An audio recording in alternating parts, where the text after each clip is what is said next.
Hey folks, just want to give you a brief audio note up front here. We have two great guests on this episode for you. However, one of them did have some latency and internet issues during our conversation, so you may hear a slight delay in our responses or rebuttals to and from her. I did my best to clean it up, but you may still hear a slight echo or delay here and there. Anyway, enjoy this episode on the great Judas and the Black Messiah, and happy Black History Month. Excuse us. Pardon me, ma'am. Sorry. Move it, asshole. Oh, thank God, we got good seats. Damn right we did. What's up? We got the drinks. We got the popcorn. And the candy. I think we're ready, man. Hey guys, sorry I'm late. The bathroom here is nuts. Oh my God, you made it, yay. It's about time, Nathan. Damn. Shh, the movie's starting. I'm Nathan Simmons. Dig in. Tricky Dicky Nixon is the fattest, most filthy pig in the pen. Yes! And this is the Silver Linings Playlist, a podcast that tries to find the silver lining in some of cinema's bleakest endings, comrade. Why did we both have like very stilted radio announcer voices today? You notice that? I'll tell you why. I'm intimidated by this episode. Because this movie is a masterpiece. It is. And I'm going to speak the obvious up front, Nathan. I don't know if you're aware of this, but... we're two white guys talking about Judas and the Black Messiah? Yeah, that's exactly what I was thinking. Yeah. So before we go any further, I feel like it's appropriate that we bring on our guests because I don't want to say anything without their input on here because this is Black History Month, and I felt it was appropriate for us to actually do a Black History movie.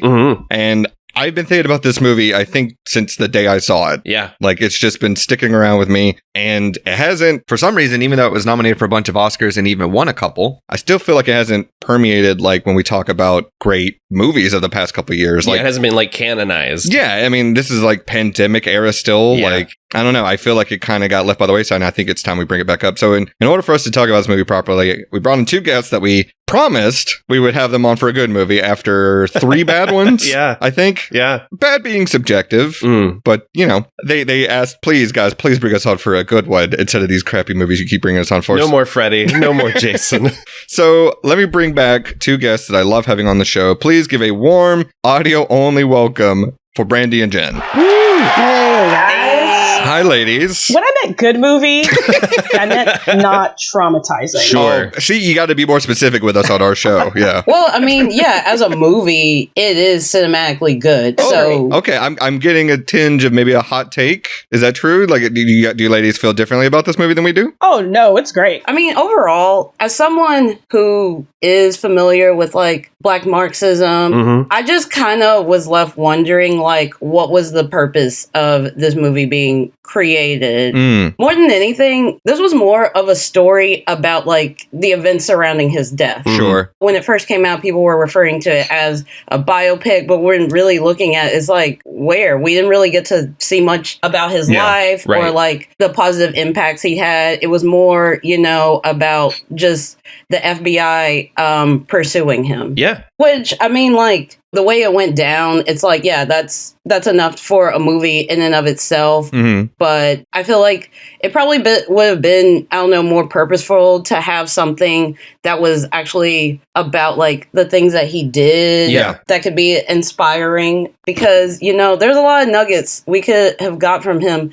And I wish there was kind of more of a focus on that. It felt more like a background entity. I agree with you. One of my few knocks against this movie, which I do think is really well made, is that it does feel like we never get really any of Fred's interior life, right? Like we sort of see him as this figurehead, and we get these mostly like fabricated moments alone because there's so much that we just still don't know about his personal life. It does feel at times like the movie kind of puts him off to the side. Yeah. Well, I'm just going to file this under things I didn't learn in school. Right.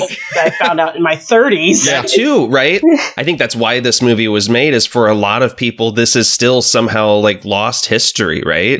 A few years ago, the Watchmen TV series was teaching people American history. I'm so glad you bring this up. This was one of my notes. I'm like, how am I learning about Black history through media? Like, why am I learning about it through a movie or a TV show? I know people who never heard of sundown towns until like the last 5 years, like, which is wild to me. I hear you about the biopic being like thrown around too much, because I feel like it's the same thing that came out with Oppenheimer. They're this is a biopic. And even Nolan was like, no, it's not.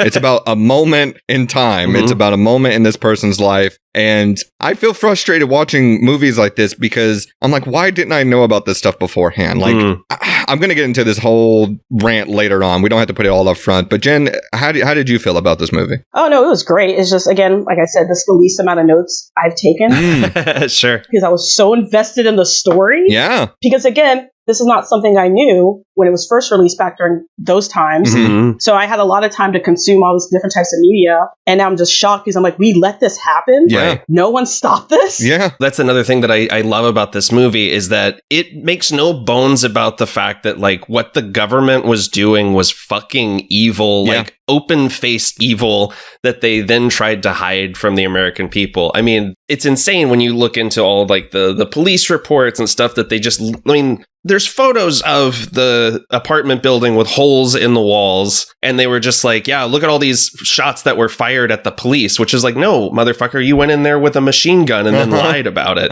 It's absolutely insane. To say the Black Panthers are comparable to Russia and China, Right. I'm going to see some data behind that because you just can't get on stage. Yeah, meanwhile, the KKK is still thriving. Right. But who the fuck is Mark? Oh my God. Hi, Mally.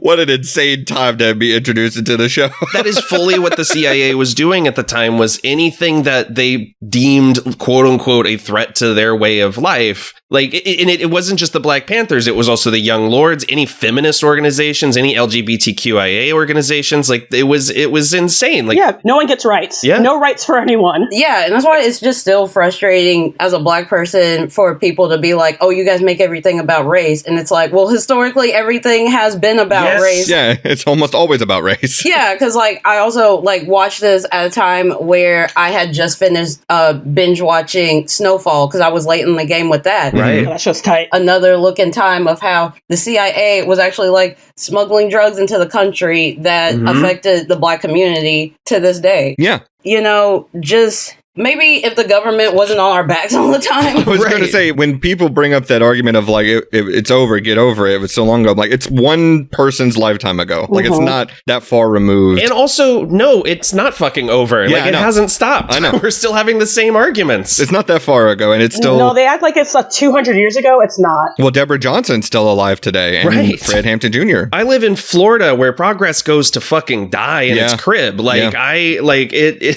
we have people in charge in Florida who are actively working to move things backwards. Yeah, no, I was going to say we stopped segregation in terms of physical spaces. Now we're stopping the education. Oh, yeah. We're segregating the education because it's like now Florida's school systems are like, actually, slavery, kind of a choice. Oh my God, they had some insane. benefits. It wasn't all bad. Yeah, the arguments that are going on in our school boards are fucking crazy. It's why we're not in the street constantly. Like, just if I didn't have a full-time job, I'd be at the fucking Board of Education's office every day. Like, what the fuck is going on down here? And it's funny you guys bring up that because even like J. Edgar Hoover in this movie like had some lines that really touched on even like the fear behind why all these laws are being created. Right. Which is like that inherent fear of white supremacists feeling like they're gonna die out. Yeah. Right. Like you can't stop progress from happening. Yeah. They just have this fear of that. They all have this back in my day mentality without realizing that because of the way they ran things back in their day, we don't have any fucking opportunities anymore. Yeah.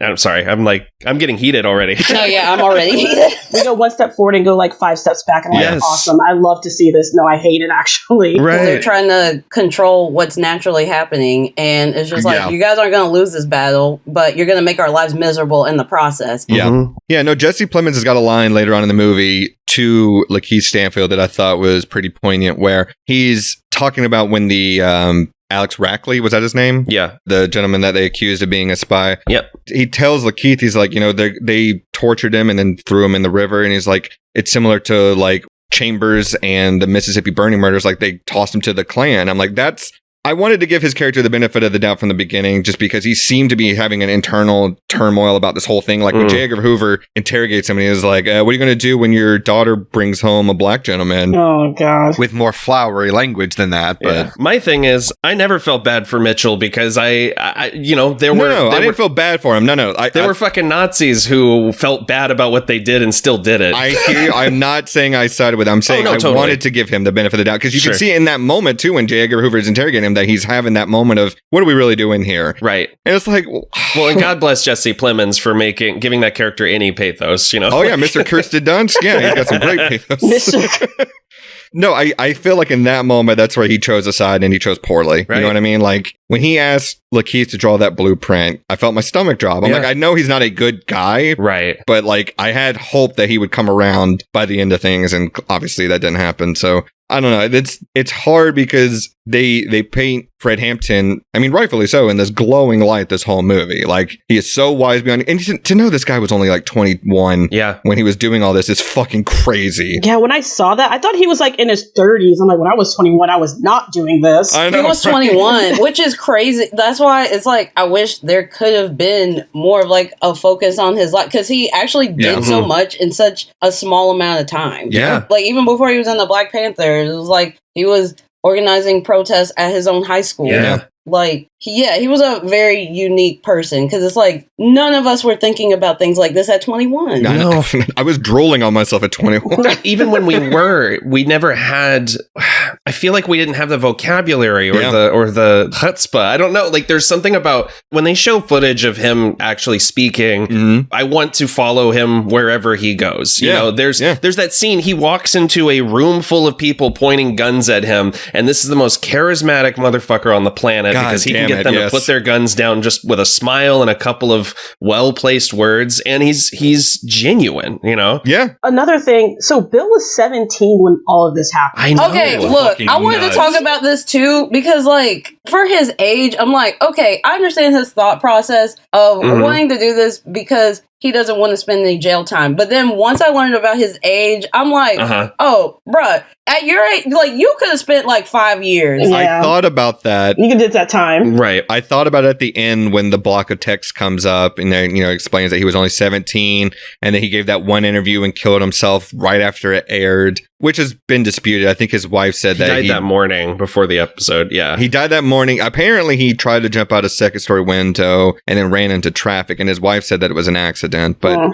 who's to say? That's not really the point of my point. But what I was going to say is, I felt like, yes, when they lay it out and it's like, oh, this is basically 5 years of your life, it's not that big a deal. But 5 years in 1960s jail for a black man could be an eternity. Like, as we see with the $70 bogus ice cream charge that Fred Hampton gets. But also, when you're a teenager, everything seems like the end of the world, life or death, you know? Like, they literally manipulated a child into doing their dirty work. And I feel like they try to make that point of, yeah, he could have just done the time, but look at what could happen to him when they show that man in jail that Fred Hampton sees with blood all over his face. Well, no. Did you see what was carved into his chest? No, I missed this. What did it say? It said Ruckus Rouser. Oh, I missed that entirely. Yeah, it scared the fucking shit out of me. I completely forgot about that moment in this movie. And like, he just has that knowing nod of like, yep, this is what it's like in here. This is what it's like. Yeah. Yeah, and that scared the fucking shit out of me. I do think, as great as our leads are in this movie, some of the storytelling is a little bit skewed by the fact that they are like a full decade plus older than the characters they're playing. Yeah. There's a bit more wisdom etched into their performances than maybe there should be in a dramatization. But sure.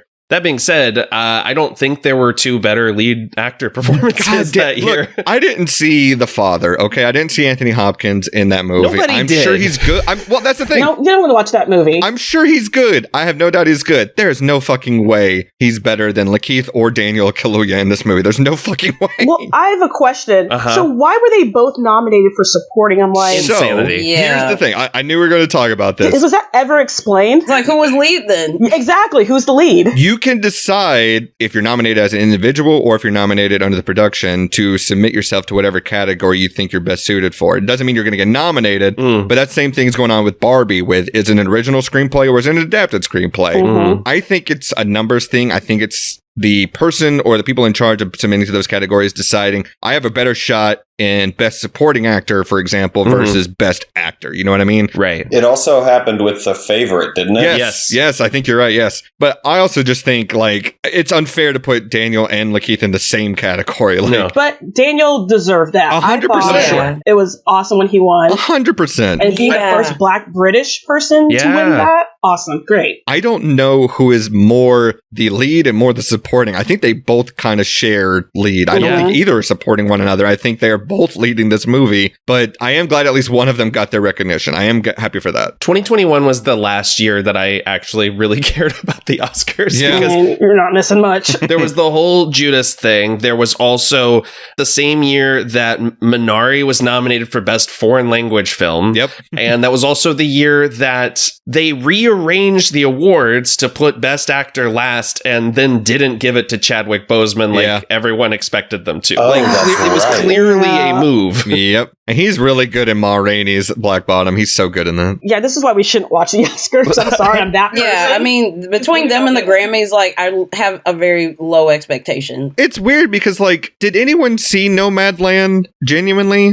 Sorry. I didn't until after the Oscars. That's right. Like, I feel like, okay, I would put money down that no one here saw Coda. No one saw Coda, right? It's on the list for the last couple of years. I saw Coda. I did. Really? Yeah. I saw that and Nomadland. Well, I expect you to, Mally, but like I feel like the average audience member saw Coda win Best Picture and then went, what movie? And I worked on Coda, and I'm like, what the fuck? What, that deserved a Best Picture win? Wow. There. I know. I don't know, man. I remember distinctly being upset that Judas didn't get as much love as it did at the Oscars. Like, Right. Well, I don't know. Okay, so we're already pretty deep into this. Mally, since you joined us late, what are your thoughts real quickly on this movie, just overall? Shit. You dig it, basically? Oh, this movie fucking rules. Are you Yeah. kidding me? Yeah. First of all, before we get into the preamble about the movie, I will say we got to talk about names because Judas and the Black Messiah, fucking slam dunk for a title. Yeah. Holy shit, that rules. Oh my god, fantastic. And then the director's name, Shaka King. Amazing. Incredible name. That name's got some power behind it, man. Absolutely. Wasn't this movie his debut? Yeah, this man showed up, did this movie, and was like, all right, later, guys. Yeah, he hasn't done anything since, but he did do a movie, I think, called Newlyweeds. Okay. Kind of like Newlyweds, but Newlyweeds. I didn't see it, though, but He did do a few episodes of TV as well. he did. He did. Even the poster is sick. Yeah, like, I'm so looking at cool. it right now. It's so cool. It's so cool. The one with LaKeith behind Daniel. Yeah, yeah. What was the original title, Nathan? The original title was Jesus Was My Homeboy. Oh. Ooh, no. That was the title on the screenplay. And I don't like that. No. I think they made a good change. Made Yeah. a great decision to change that. Choices were made. Wait, so can someone riddle me this? This dropped early 2021, right? I think so. I think it was like January, right? Yeah, Was this one of like the simultaneous like theater it was. streaming releases? Okay. Yeah, Okay. it was on Max and in theaters same day. Okay, because I remember seeing this in theaters, but I think it was way after it came out. I think it was like a re-release. Yeah. Gotcha. Because I was trying to figure out last night. I was like, when did I watch this movie for the first time? They put it back out in 3D. You know what's crazy is it was released February 1st at Sundance. And I'm Oh. pretty sure the Oscars were like less than a month later and it got nominated for as much as it did, which is Okay, kind of right on. crazy in hindsight. Hold on, this might be a deep cut, but the Lucas brothers co-wrote and produced it? Oh, Yes. shit. Yo, what? Holy shit. Isn't that wild? That is awesome. That is wild. I did not know that. Yeah. for them. That's crazy. I That's haven't even crazy. seen them in a while. I haven't either. They're awesome. Good for them. Yeah, good for them. I saw them recently, but only because I rewatched 22 Jump Street. Great movie. So fucking good in that movie. I gotta say one last thing too before we get into the info dump here, but I think the only other movie for me that was, because this was my number 2 of the year, Mm-hmm. and the only other movie for me that was better, and it may even be controversial to even call it a movie, but did anyone else see Derek Delgadio's In and of Itself? No. Did What not. the fuck are you talking I about? think it's a Hulu original. Oh, that's and why. Again, it's maybe not even technically a movie, but it is kind of a one-man show, Oh. kind of a group therapy thing. It's very hard to describe, but it is fucking incredible. And it just fucking destroyed me. And that was the only thing that maybe I would give an edge to. But if we're talking full-fledged narrative films, this was the best of 2021. What else was nominated for Best Picture that year? Promising Young Woman. Okay. Amazing. I'm glad you bring this up because, Nathan, I think in hindsight, you may have been the most clairvoyant out of all of us because the fact that was put up in the same category as this movie is kind of fucking crazy. It won Best Original Screenplay. I know. Also. That was the same director as Saltburn, wasn't it? Yeah. Yes. Yes, Emerald Fennell, I think is her name. She's great. Great director. Her dialogue just. She's got to get somebody else's screenplay. She's got to get someone else to write dialogue for her at least. Yeah. Careful, Nathan. I'm ready to get canceled again. Fuck it. No, I'm kidding. Let's do the info dump about Judas and the Black Messiah. Roll it. So as we've talked about, the year is 2021. The director is Shaka King, who I feel like I got to say it that way every time because, man, what a name. Unbelievable. Oh, yeah. Trial of the Chicago 7 was also up for Best Picture. Which... Yes, it was. That also has a cameo from someone playing Fred Hampton. Yeah. So there you go. The movie stars Daniel Kaluuya, LaKeith Stanfield, Jesse Plemons, Dominique Fishback, who, man, we got to talk about. Oh, man. Yeah. Ashton Sanders, Algee Smith, Graham Lutes, Martin Sheen, and Laurel Howery coming in. For one scene, just obliterating the scenery. So good. Like, yeah, his role was so unexpected. I remember, like, reading him on the cast list and being like, I don't remember him in this movie. Then when he showed up, I was like, that's right. Same. I had the same thing. And then I was like, oh, he's literally wearing a giant fur coat.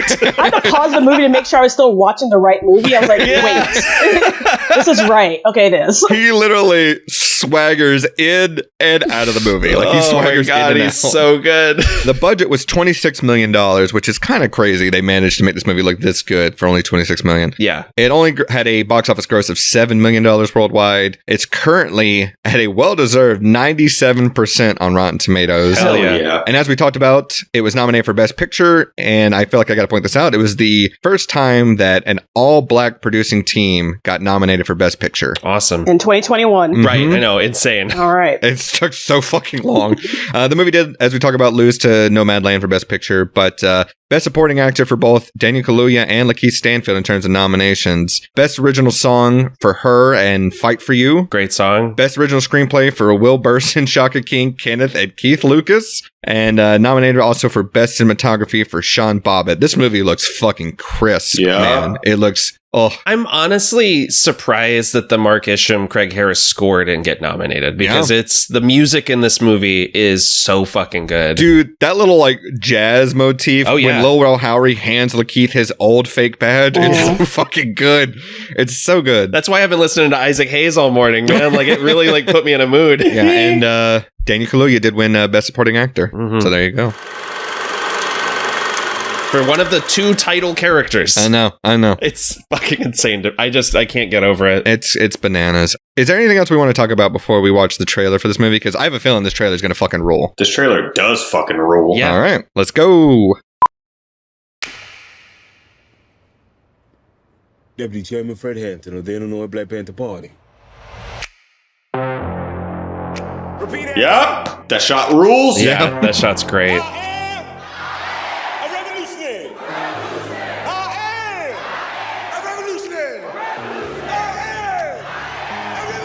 God damn, you're right. He is like 4 words, and I'm like, yeah, I'll follow this dude to hell. There are multiple times during this movie where I stood up from my couch while watching it just because I was like moved. Like it's good. Have you guys seen the video clip of that actual speech? Yes. It's unbelievable. He nails his voice and like his inflections and mannerisms so well. It's kind of scary. Yeah, and he had so little to work with, like in terms of like creating him like when he's at home. And he kind of like tried to extrapolate that out of the speeches that were available. Yeah. Would y'all shut the fuck up? I'm trying to watch this trailer. Inspire terror. I will learn all that I can. These ain't no terrorists. You can murder a liberator, but you can't murder liberation. You can murder a revolutionary, but you can't murder revolution. And you can murder a freedom fighter, but you can't murder freedom. Oof. Ooh, that little eyebrow twitch got me. Ooh. Oh, that's so sick. Jesse Plemons looking like he's joining the Life Aquatic.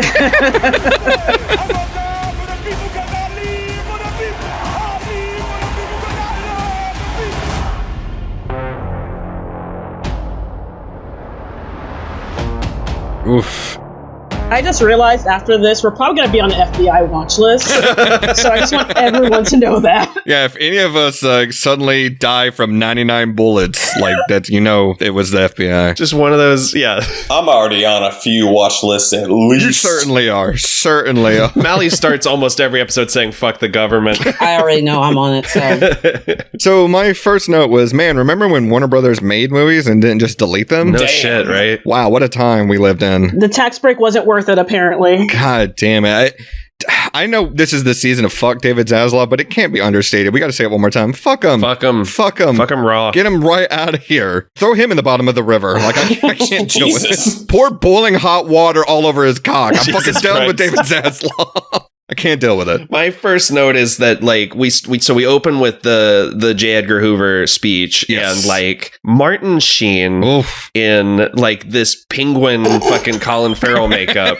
Like we something's happened in the water, because we used to just have actors that looked like this. Like what are we doing? These skinny people are taking all of Nathan's roles. I'm telling you, man. There's someone on Twitter had a good point. It was a picture of Colin Farrell in the Batman as Penguin. It's like, man, people used to just look like this. And then someone else responded saying, yeah, his name was Richard Kind, and no one cast him in the movie. I know. And it's like, yeah, we used to have character actors, man. We used to be a proper nation. We used to be a proper country. But I mean, part of it works because Hoover was such a fucking gross little rat man. He really was. It does give me cartoon villain a little bit. Yeah, I would want to fight him along with Reagan. We had a string of like cartoon villains, like him, Nixon. Oh yeah, Truman. Like, it was all bad. Putting Martin Sheen in this, like, Dan Aykroyd nothing but trouble makeup, like, actually perfectly sells how gross this dude is. You better show nothing but trouble some goddamn fucking respect, sir. I refuse. We got to talk about, too, just the beauty and the editing of this movie, because I love the montage here of, like, the beginning where here's what the Black Panthers stood for. We're giving free breakfast to children. Medical care. Right. We're starting our own health clinic. Yeah. And then it smash cuts to Martin Sheen going, the Black Panthers are the single greatest threat to our national security. Right. I'm like, bro, you sure about that? Are we talking about the same thing? It's fucking nuts because, like, we're also talking about it today, like recently, of like Republicans being like, oh, the Democrats are destroying this country. And like, you cut a program to feed children in school. Like the fact that kids have to pay to eat at school, which they are required to go to. Like, this is super villain shit. Yeah, you're literally banning books. Yes. You're taking away rights from people. Banning books. And then when like someone in, I think it was Utah, was like, well, by your same metric, we got to ban the Bible. And they're like, wait a minute, not like that. No, we can't do that. In a nearby county, they have just banned Webster's dictionary. Like, I'm not even fucking joking. Well, like,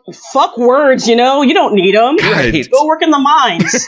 A petition to ban the dictionary and multiple other... What is happening in Florida? Jesus fuck. One of the high schools around here, the school library is one shelf. Like, it's fucked. It's like True Detective this season. There's something in the water that's just rotting our brains. Look, this is what Hoover wanted. I got in-school suspension for 3 days once in middle school, or no, high school, because I moved all the Bibles to the fiction section. No, you're right. You're not getting booed. You're correct. But no, you're right. Like, the facade very quickly drops from Hoover. You know, he tries to make it sound like this noble thing. And then, like, 2 scenes later, he's literally just, like, being full-on outwardly racist. You know, it reminds me of, like, when I was dating this girl and her mom kept complaining about Michelle Obama ruining kids' lunches. And I was like, what has she done wrong? She wants your kid not to die. That's it. She just doesn't want your kid to die. Let's just think about what your beef is here. Eat your vegetables is communism. Eat salad, drink some water. Yeah, just drink a water. That's all she drink a water. have a carrot occasionally. Put down the monster. She just wanted everyone to have the bare minimum, and then other people got mad. It's kind of going back to the Black Panther thing of like, we're just trying to give them a free breakfast. Yes. Like, we're just trying to feed kids. That's all we're trying to do. We're trying to not make Pizza Fridays a thing. Like, that's all we're trying to do. Well, I think the government's like real fear with it was like not only were the Black Panthers organizing, but mainly like their target with Fred Hampton was the fact that he was also organizing with other groups outside of the Black Panthers. Yeah, like, the Rainbow Coalition. Yeah, which, you know, like that's pretty much like the American government's greatest fear is everyone actually like putting differences aside and coming together, because the real threat is Brady, capitalism. Brady, that's communism. That's what you're doing. Yeah, exactly. That's the thing is like we got to defeat the like that's why we're always fed propaganda in school about socialism and communism. And don't unionize. And don't. Yeah, exactly. This is like what, 1 decade after McCarthyism, so like the fear was still around of like communism can come back at any time. But also like it's so funny when he goes to the Young Patriots house. Oh my god! First of all, we got to talk about the fact that they have a Confederate flag up and they're in Chicago. Oh my god, pretty fucking funny. But that's when it becomes like an escalator, right? It goes to the next level. Oh, once you get the rednecks on your side, suddenly we have a problem because that's our fan base. Like that's the ones that vote for us. Yeah, which is why the Republican Party, like that's why they brainwash their audience the way they do. Yeah, and it's just when it goes to the phone call later on and Martin Sheen's not even on screen, and it's Jesse Plemons, and I forget that other character actor's name, but the other guy that's on the phone with him. Yeah. And he's like, oh, you know, he lost his appeal. He's going back to jail. And he goes, oh, jail is a temporary solution. And I'm like, do you realize, like, here's the failing part about the FBI in the 60s, and probably so to this day. It's just kind of blown over to Congress now. But here's the fallacy in this logic of none of them have heard of a Hydra. Right. None of them have heard of martyrs. Like, if you kill one of them, you understand that two more are going to sprout out. Like, you cannot, Brandi, you said it best, you cannot stop progress. You can only delay it at best. I mean, they've been trying for like 80 years, so they won't give it up. All the people that were fighting alongside him are still around. It's not like you killed the ideas. They made the mistake of thinking he was like a king. Yes. And he wasn't. Like, he was the voice of a movement. Yes. He was a mouthpiece. I mean, it's not like there's one person that controls Black Lives Matter as much as fucking Republicans want to say there is. Yeah, exactly. And it's the fact that, like, the people that are today trying to stall this progress, like with critical race theory and all that, it's like, that's just someone, like, J. Edgar Hoover was probably like their grandfather. Like, it's not that far removed. It's just a different tactic now. And like I said, now they're just going after, well, we can't stop them physically. We can stop them from education, and we can stop them with redlining, and we can stop them with gerrymandering. Like, it's and banning TikTok. They're just they're just moving to a different way of platforming. Like, it's fucking dumb. It's just so I don't see the logic behind any of it. Like, just say you're racist. That's all you got to do, and you'll probably still get voters. But you also have characters like Mitchell, who still exists today, saying things like, quote, I'm all for civil rights, but you can't cheat your way to equality. And I'm just sort of like, then fucking hand it to me. Like, what a line. Why do I have to cheat for it? Why can't you just give it to me? Right. Why can't you just They're like, because the point is we don't want you to have it. We just want you to have the little hope. There's an illusion that you can have it, right? That's the American dream, is you can have it. Right. But it's a dream for a reason. Who thought giving free lunches would just be such a problem? Mm-hmm. Yeah. The FBI just rolls in like, absolutely not. I just struggle with trying to understand the logic. And I understand there is no logic. There is no point other than I want to be racist. Like, that's the start and end of it. But I can't fathom having that mindset. And as someone who grew up in a racist household, like, let's not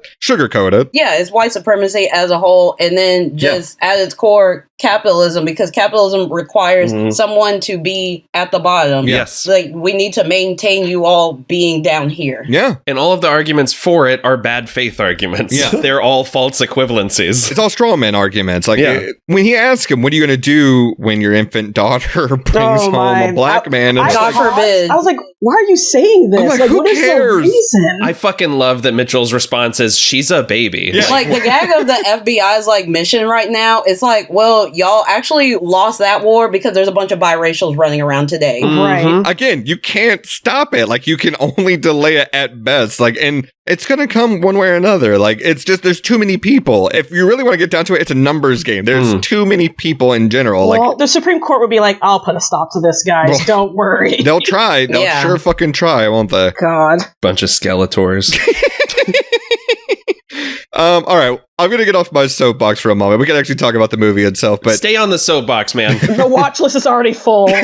But let's talk about LaKeith Stanfield, because I think this guy horribly underrated in everything he does. Underrated. I think he's maybe turned in one bad performance in his whole career so far. What was that? It's the Death Note movie. Oh, the Death Note movie. I totally forgot about that. Horribly miscast. He was in that? Yes, he's L. That's right. And that movie is... and it's fucking alumni directing it too, Mally. Adam Wingard.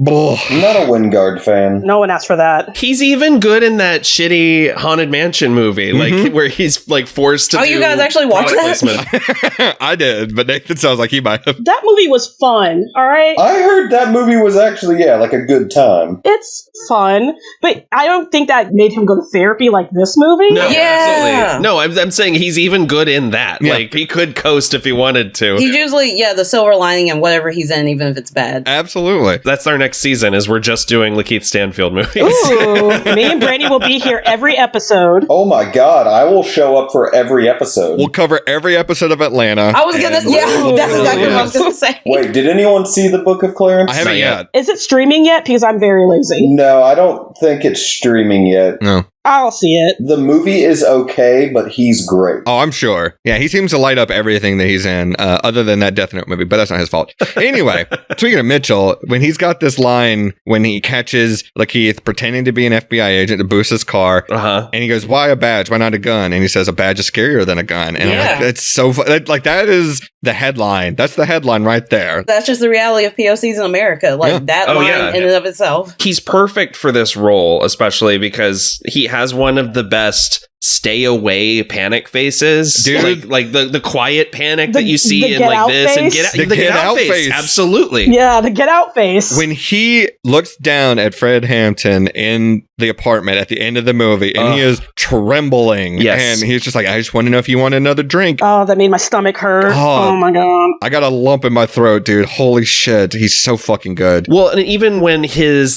hat falls off in the bar at the beginning of the movie and everyone realizes he's like a 17-year-old kid and he's just like, "Fuck off." Like, I'm out.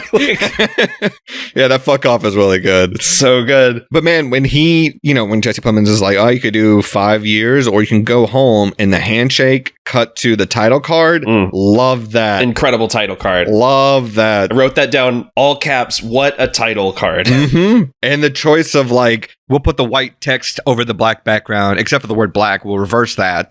Beautiful. Fucking beautiful. Love that title card. And then, man, just flat out, how cool are the fucking Black Panthers? Like, dude, holy shit. Their fits, amazing. Dude, it's such a simple fit. Like, we'll just put a beret on, some glasses, and a coat. Like, that's it. Yep. It fucking works. Everyone looks cool in a Black Panther outfit. Absolutely. And then, man, this is our introduction, really, to Daniel Kaluuya, other than some archival stuff at the beginning. But, like, he's already so tired of this shit, right? Like, his first scene, like, he wants to be supportive, but he's also sort of scoffing at what he sees as little actions. I think one of the great things about his arc in this movie is that he starts to finally take joy in those small moments. And I feel like he doesn't have that here yet. Well, I love too that like maybe the in-universe explanation is, yes, he was only 20, 21 at the time, but he looks 30 because Daniel Kaluuya is 30. But like maybe that's the in-universe explanation. Like, this man's tired. Yeah, he's been through it. This man's tired. Yeah. Every day is a battle. He's fucking exhausted. And then they're having, this class, and this is where when they reveal that LaKeith has been in this class the whole time, it's a great reveal. But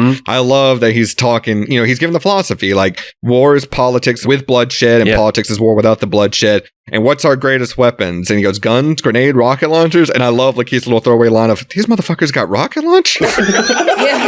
I wrote that down. God damn it. This movie's not without its comedy. I had the same reaction, like, you got rocket launchers? Yeah. They are standing on business. Yeah, 100%.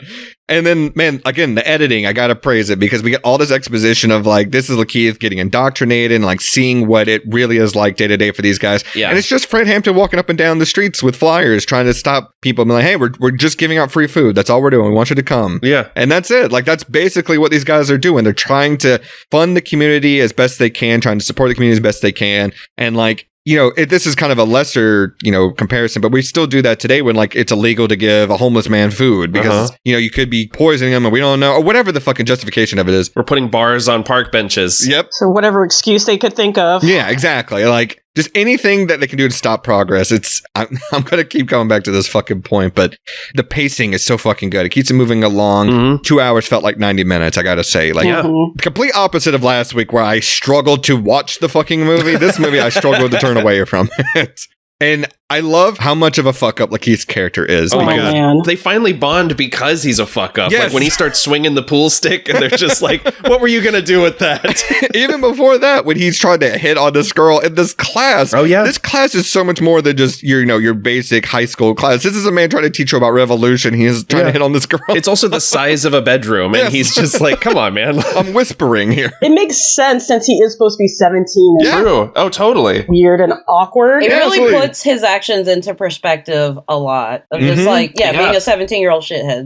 What I appreciate, especially about his performance and the script, is that it really gives him these moments of self-doubt. Yeah. And you get the feeling that he really was becoming a believer by the end. Oh, he fully was. Fully. But then you read interviews, in real life, O'Neill was just sort of like, no, I didn't give a shit about the Black Panthers. I was getting paid, which sucks. Yes. No, but like, I think that's the beauty of this character arc because, goddamn, the blocking alone in this movie is great. When we're tight on LaKeith's face and he's driving the car and he realizes where they're going and we don't see where they're going, and then the reflection of that Leon's Bar neon sign across his face. Oh, yeah. Chef's kiss, man. Like, you can see, oh shit, read across his face. And I don't know, man. Yeah, it is a fucking bummer when you read up about him. He's like, I didn't care. I didn't care that this guy died. I didn't believe any of this. I mean, you got to make it for the screenplay. You got to give it some kind of arc. But man, when he's at that revolutionary speech and you see him fucking fully believe everything in it, man. And Mitchell can see it too. Yeah. Another scene was the hot wire scene. Yes. Oh, yeah. That was so intense. Oh, my God. Intense. I was like, I have so much anxiety. I know what's going to happen, obviously, but I have so much anxiety about this scene. I'm like, dude, you have to start the car up. Man, it's because it's two things, right? It's like either he's not as stupid as he appears, which is debatable because I think this guy is not fully there on the level, but it's either that or he's just incredibly lucky. And I think maybe that's what it is. Yeah. There's parts of it, but also he's so full of bluster. I mean, there's the one bit where he starts just immediately screaming at other people, "You're the fucking rat." Yeah. And he leaves and he's so relieved. Also, just like was so wild to me was that he even took on that deal from Mitchell just without even an exact number of compensation. He was just like, oh yeah, I'll take care of you. I'm like, he didn't even give you a number. What are you doing this for? In the end, $200K. I'm like, you did all of that for $200K? Yeah. Really? For a gas station and an envelope of money. I wrote that so boldly in my notes. Like, you did this for a fucking gas station. He protests so hard that it becomes almost comical. Like when he finds out that they executed the one spy, he starts laughing. He's like, yeah, I would have shot him too. I would have fucking stabbed him. Dude, it goes on for so long. It's like a full 60 seconds. I'm like, yeah, fuck that guy. One of them off screen goes, I think George Sam's off screen goes like, okay. Which is crazy because he's the fucking rat. Like, right. That's a wild scene, man. That is a wild scene. But it's so... And, you know, you talked about Fred bonding with LaKeith because he's a fuck up and with the pool stick thing. I just love that shows you, too, because up to that point, we don't see Fred enjoying any of this, which is understandable. You shouldn't be enjoying a revolution that much. Right. But, like, when he clowns LaKeith for the way he was swinging that pool stick around, and then the whole car is kind of like just giving, you know, LaKeith guff. Yeah. And then when Fred breaks, that's when everyone else breaks. Like, it's beautiful, man. That's the kind of levity this movie with this serious subject matter kind of needs. You know what I mean? It's so good. And when they're talking about, you know, because Mitchell and Wild Bill are having their meeting in Mitchell's house, this is where I wrote this down because I wanted to get Brandi and Jenn, I wanted to get your perspective specifically about this because we talked about, you know, learning about Black Wall Street with Watchmen and learning about Fred Hampton through this movie. This is where I found out about Mississippi Burning. This is something I wasn't familiar with. And I wanted to pick your brains about this because my question is going to be, what do you make about people like me and people that didn't know about these things learning about it through this lens, learning about it through a narrative? Well, I'm learning about it right along with you guys because, I mean, we all went to the same public school. Yeah, like a lot of experience for us growing up, you know, was not all of our education came from school. Like there was a lot of things that our parents had to tell us and we had to like, you know, like just anybody else like had to do our own reading. Yeah. But it's like one of just many events like that happened to Black people throughout history. Wherever you learn it from, I feel like is a plus. Okay. Yeah, I agree. Honestly, there's a lot that I learned through just fucking YouTube videos. Like, so I don't think it matters just as long as the information is getting to everybody. Yeah. Well, I was so young, my parents just didn't want to share that. Sure. And I would just hear bits and pieces and throwaway lines, but Brandi was right. As I got older, reading, watching news like this, watching YouTube, getting away from public education because, I mean, in my Georgia history class, we watched Gone with the Wind. Yeah. They wanted to teach me this. We watched Pearl Harbor, Michael Bay's Pearl Harbor to learn about Pearl Harbor. Like, get the fuck out. Right. We watched Drumline. We watched Drumline too. There was this thing on Twitter last year where people were angry because there were folks who were learning about Emmett Till for the first time through episodes of Riverdale. Yeah. And look, we can make fun of Riverdale all day, but the fact that people fucking know their history. Wait, are you saying Riverdale taught kids more about history? Yeah. Than our education system? Absolutely. I'm telling you. Hey, at least it served a purpose, I guess. In the long run, yes. Also taught us about the epic high and lows of high school football. And the drumline. And I guess now they just get it all on TikTok. Yeah, that is true. That's another thing. That's a good point. Like, people want to ban TikTok, but there are those channels that will teach you. I mean, obviously there are things that will teach you misinformation too, but like that's kind of how you have to teach kids nowadays. The attention span is out the fucking window. If you can get some facet of history into a, I don't know, 30-second distilled video, and that's how someone learns something, sure. But I guess my whole question is it inherently good that you just learn Black history no matter what? Or is there some inherent negative aspect? I think it's inherently good that you learn history. Sure. Stop, no matter what. I mean, I get what you're saying, because also, what if the movie or whatever, the TV show you're watching, sensationalizes it in a way that skews the true story? Well, that's my point. It's designed to entertain, right? That's the whole point of a movie, is to entertain you. But also, I mean, you can do your own research. Yeah, because a lot of times, when we're watching these things, we'll pull up our phone and Google the events itself. Yeah, that's what I did. Like trying to connect the dots, like with historical events. I did that numerous times throughout the movie. I had to pause and look things out. Like this 2-hour movie took me almost 4 hours to get through, because I found myself listening to Malcolm X speeches and reading up about Mississippi burning and things like that. Like, y'all, Dustin's been radicalized. Good. That watch list. It didn't take this movie to do it, but this movie pushed me to the fullest extent. It's better than nothing. Yeah, I guess that's true. Is how I see it. I guess that's true. But I mean, because I remember like when Black Wall Street, the first episode of Watchmen, that was like the starting point. Yeah. Like I remember going to Twitter and people being like, I had no fucking clue about this. Why didn't I learn about this? Yeah. And I'm like, I started thinking about like, what did I fucking learn? Right. What did I learn in school? We talked about the square dancing and recorders. Yeah, we learned square dancing. Oh, yes. The white trash flute. I learned dates. I had to know dates specific. Was it 1896 or 1897? That was the most important thing I had to learn.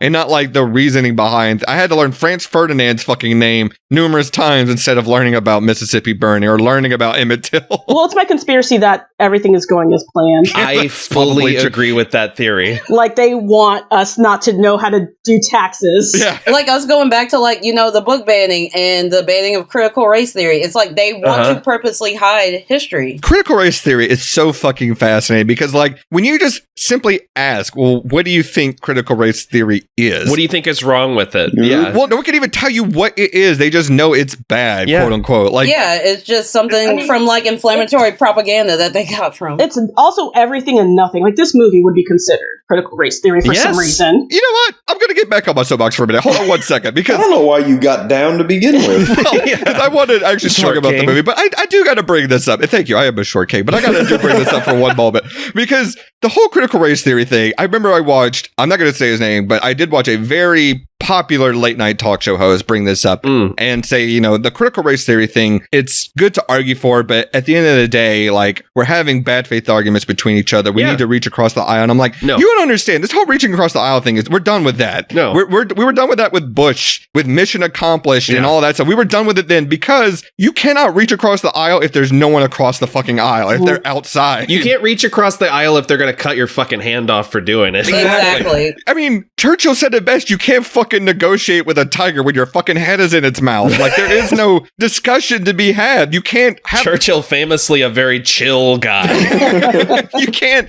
have a discussion with a brick wall. Like, there is no... Their whole, there's the both sides argument. Just, it's so fucking infuriating. It's like, you know what? Maybe the left has some issues. Sure. I'll point some fingers back at our side for sure. But I feel like when the differences are like, we're having an issue with debating about trans rights and things like that versus, I don't know, are black people human? Right. Should we give them rights? I feel like those things are not equivalent. Yes, right. Absolutely. Like, you're just mad about anything that looks slightly different from you. Like, that is anything that's a different story than you've been told, you don't want to hear. Yes. Hey, Dustin, the FBI's already at your door. I know. They're knocking. I keep hearing a knocking sound, and I'm just ignoring. You're speaking too much logic. You are going to put that filter over my voice so that I sound like this in the episode, right? I'm going to have to do that for me for the whole episode. What are you talking about?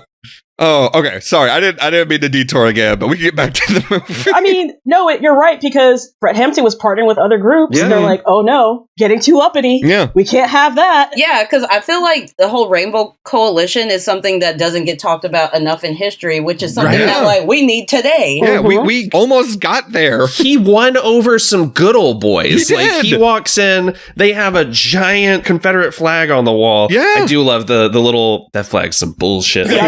That line, that guy, that extra sums up that whole Confederate flag argument, because he's like, it's just there to remind us of our heritage. He said, well, I look at that. I don't see a flag hanging. I see my uncle hanging. Mm-hmm. You shut it down. One of my favorite lines in the whole movie is, what if the overseer had banded with the slaves and cut the master's throat? What then, comrade? Yes. Like that fucking, yes, that rules. But when you say reaching across the aisle, I think of Rainbow Coalition. Yes. That's what I want. Boots on the ground. Yeah. Literally talking to those people. I'm like, this makes sense to me. Like, it really is at the end of the day, like, white supremacy itself stems from class issues. Yeah. Yes. We grew up with a lot of, like, poor white rednecks, and it's like, it was friends of mine that were that itself, Right. because it's like, we had a lot in common. But it's just like, without, racism there would be a connection. Yeah. The problem is that when people in power say, let's reach across the aisle, what they're saying is, maybe if we're nice enough to them, they'll stop hating us. Like, instead of actually taking the action. No. It's they'll vote for us. They don't care if you hate them or not. They want the votes. Fair enough. Because as someone who grew up in the redneck household, the racist household, it does come from, and as much as I say this is a misanthrope in general, but it does come from literally just talking to people, like having those experiences. Like, Brandi, you and I met because we both like the same kind of music and we went to the same venues. And like, that's where it comes from, is like just finding those shared experiences. And that's what exactly Fred Hampton does here when he goes, we are both getting the same education. Our kids are learning the same things at school, and it's still bullshit. Like, you're still having to struggle. We had to fight a rat for a parking spot. Exactly. Like, I love it. Yeah, because even before, race became a thing, even before, like, they traveled over here to colonize the land, people there that were oppressed were Irish people. Right. Exactly. So it was just like, it was a level of like, who was the one that was the poor? Because it was like that against the bourgeoisie. And then race came into play, and then like they just factored that in. Your grandfather at some point in his life probably swapped out his no Irish sign for a no colored sign. Like, it's not that far removed. Right. It's not that far removed. And it's speaking of Fred Hampton, like having that charisma of being able to just go to people and get them on their side. When he goes into the Crown's headquarters and he's got literally guns just all pointed at them. And man, you mean when he's in Deacon Frost's lair from Blade? Oh my God. Chris Davis, who plays Brother Steele. Oh, yeah. Holy shit, this guy fucking rules. He's so good. When Fred Hampton starts giving his spiel and he goes, wow, this man's got $1 million words, doesn't he? And I love his line of, we feed more kids than General Mills. What a fucking lie that is. Hell yeah. This guy has so much gravitas in this one scene. Like, I don't know if you guys have seen him around much, but he's great in Detroit, which is, again, another Black history movie, but directed by a white woman. Still a great movie. And he's great in Atlanta in the episodes he's in, too. Oh, he's awesome in Atlanta. He's I didn't great in realize Atlanta. who it was. He's, he plays kind of a scumbag in Atlanta. I'm like, this is actually playing someone that making a lot of points. Yeah. He's also in Space Jam 2, by the way. Oh, We can't let that slide on I let that slip away from my memory on purpose. He sells the joke so well when he's reading the fake pamphlet that the FBI has handed out, and he gets to dig in. Like, it is so funny. Well, because it's a great line too, because like as he's reading it, you can see even like Fred Hampton being like, fuck, I would never write shit like that. Like, some of the language you're using is just terrible. Wait, was that the same scene where that guy recognized LaKeith's character? Oh, that was also very stressful. Yeah, oh my God. That's a beautiful way to cover that up, because that could very easily be like, hey, I recognize this guy. It's the guy from Leon Safari, but he doesn't get 2 words out of his mouth before getting smacked down because he stepped out of line. Like, you speak when spoken to. Like, that radicalization, like, it's crazy like how much you need that in a revolution like this, but then like it also like prevents this whole lid from getting blown off. You know what I mean? Like, that's great screenwriting, just period. Yeah.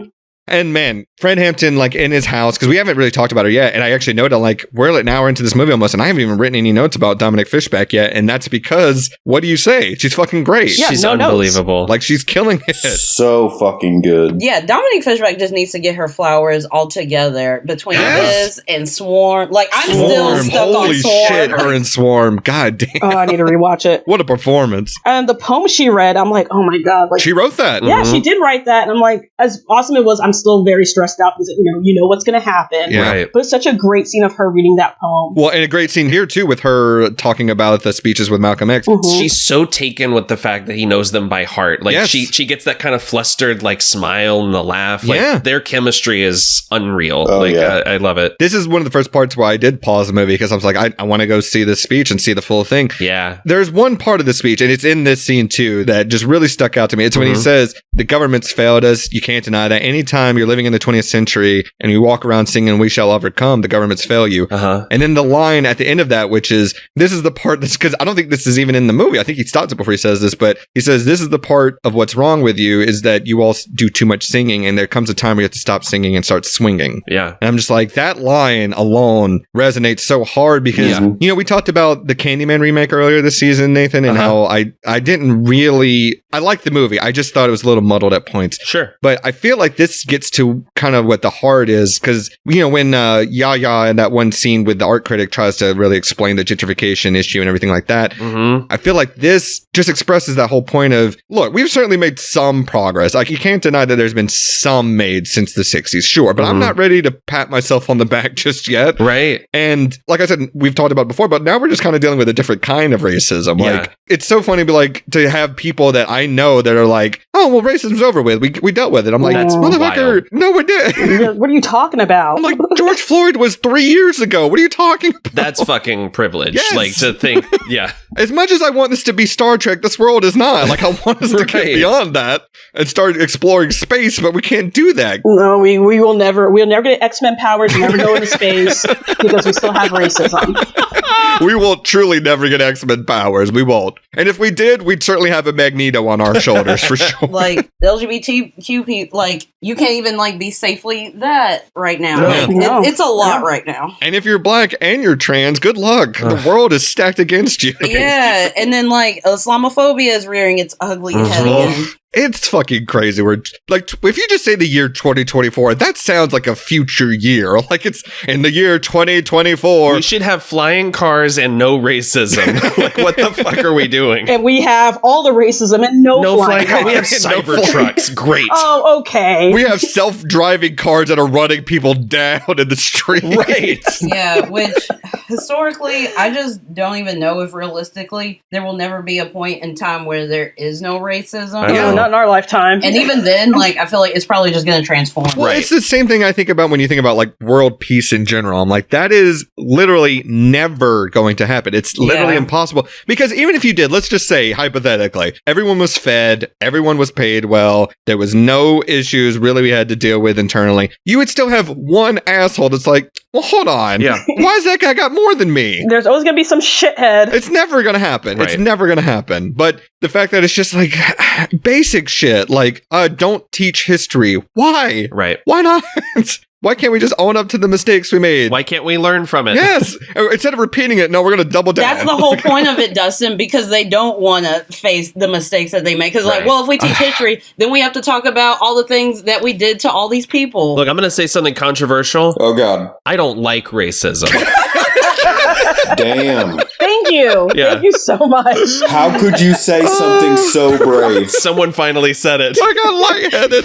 That's the teaser for the episode. We can't release this episode in Florida now. Nathan can get killed. I will be curious to see the disparity, like the breakdown of what cities listen to this episode. I can't wait. I need you to turn off the comments on TikTok when this episode goes up. If anything, can you turn them more on? God damn. I don't need Nancy Pelosi taking a knee. I need action, man. Oh my God. I need action. I don't need Kamala Harris doing the Wakanda Forever salute. Yes, thank you. The fact that picture of Nancy came out before AI is crazy to me because I would have thought that was AI. It looks like an AI-generated picture, doesn't it? I'm like, this is fake. No. That photo of Nancy, Trump holding the orb, like, what world are we in? We talk about pictures. We can also lay that over to videos with the wheels on the bus go round and round. Look, you exist in the context.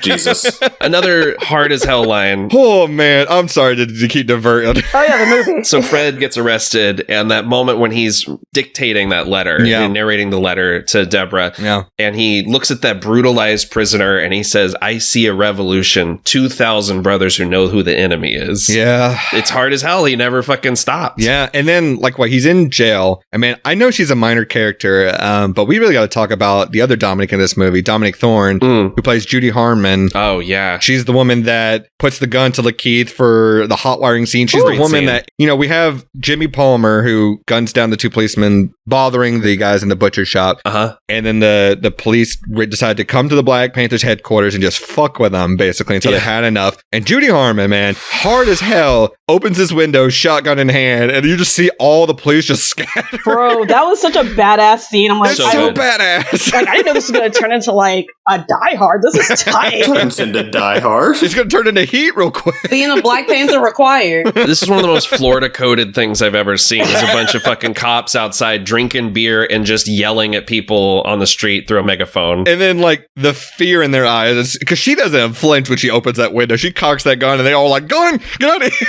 And, you know, Bill was being Bill in that scene. He fucking bailed. I was like, yeah. Great. I expected this behavior from you. Yeah. But I mean, I love, he's like, I'm going to go to the roof. And he tries to run downstairs. And there's a guy there. He's like, what are you doing? He's like, I'll go to the roof.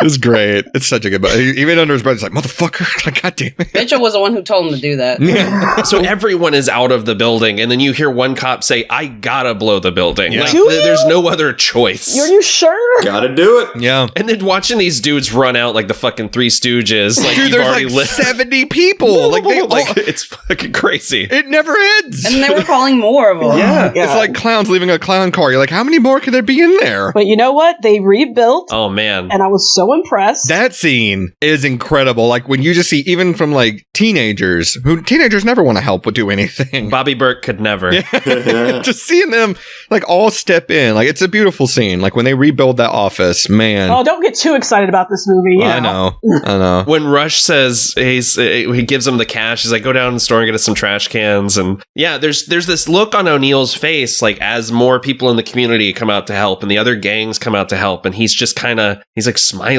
He's like, I can't believe this is happening. We're really doing this. Yeah. Yeah, we're really doing it. And then man, when Fred gets out and he's so happy and Deborah's pregnant. That moment of realization, like that quiet joy, and then a laugh from off screen because Bill's there. Yeah. It's just, it's heartbreaking just knowing like where it's going. Well, that, and then when they cut to the office and they're all celebrating, and then that guy gets the phone call, Jimmy Palmer died. Right. Man, that cut to what they imagined probably happened, of him handcuffed to the stretcher. Oof. I hated that. I don't even find this kind of fighting like you had to do for basic civility. Like this is a witch hunt. Like it's, yes, we can sit here and debate should he have pulled a gun on the police or not, sure. But everybody's got their breaking point, you know what I mean? And like to know that like this guy was recovering and was gonna make it. It does get a little murky when you realize that this incident is sort of conflated from a bunch of separate accounts. Sure. It's also very much like, okay, this is like the impetus for sort of a revenge mission. Yeah.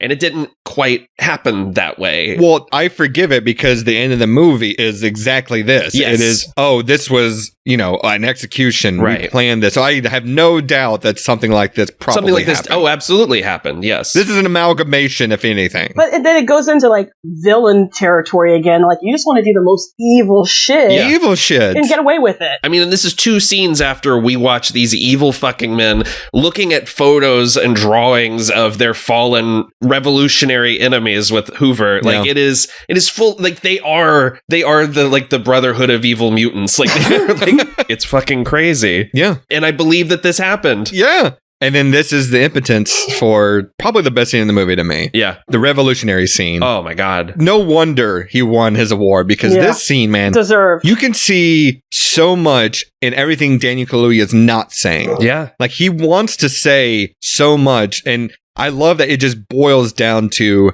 I like to think that there's kind of 2 spectrums. Like when we talk about like civil rights activists, like I feel like you have the Martin Luther King and what he represented of like the nonviolent protests, the peaceful sit-ins, things like that, trying to get the progress going. And then I mean, on the that's other just end what of that, they teach us about him. But yeah. well, just what, when you look back, like the overall aspect of what he represented, or at least tried to represent. The public facing aspects. Yeah. Exactly. I just feel like what they teach about him throughout history is like there was like he got to a point where he was like very radicalized and wasn't like into like the non-violent, like he became very like unattached to that after a while, but no one highlights that. Sure, absolutely. It was the opposite for Fred. Like he would do like the sit-ins and then he said, fuck this, we gotta march on the streets. Yeah. Like, well, I was going to say, and the opposite end of that pendulum is more like the Malcolm X's, right? The ones that are like, was it he even had the quote of like, if you put a knife in my back and pull it out 2 inches, that's not progress? Yeah. I feel like in this moment, Fred is leaning way more to the Malcolm X side, which makes sense because of the speech he's listening to earlier. But like, all he has to say is 4 words. And I am like standing on my couch fucking like, yes, King. Are you ready to fight? Yes.